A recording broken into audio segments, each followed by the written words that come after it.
Assalamualaikum warahmatullahi wabarakatuh. Halo semuanya, perkenalkan nama saya Naura Sabita Utomo dengan NIM 0507138222795.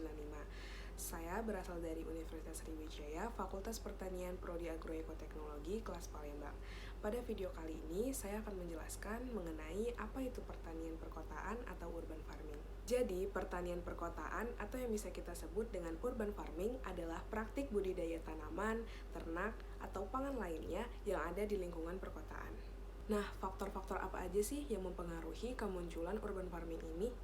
Yang pertama, akibat laju pertumbuhan penduduk perkotaan yang semakin meningkat. Yang kedua, kebutuhan pangan dan sayuran yang semakin meningkat juga. Yang ketiga, ketergantungan suatu kawasan dengan kawasan lain. Yang keempat, sekitar 2/3 penduduk dunia akan berdomisili di lahan perkotaan pada tahun 2050.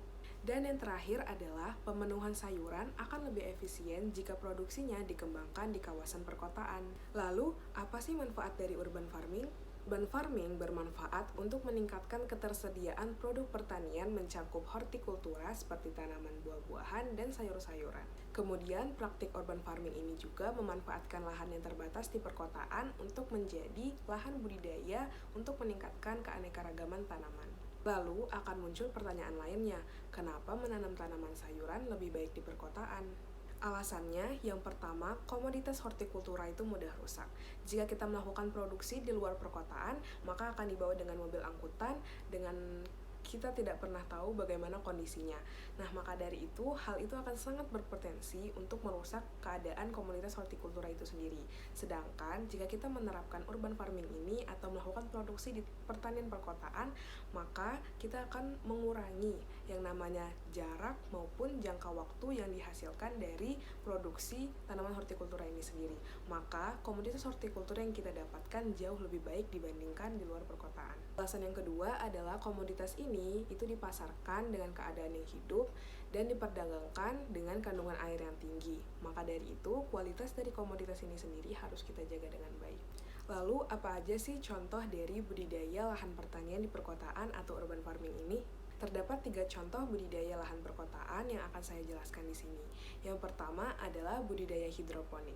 Hidroponik merupakan metode bercocok tanam dengan menggunakan media tanam selain tanah seperti batu apung, kerikil, pasir, sabut kelapa, dan lain-lain.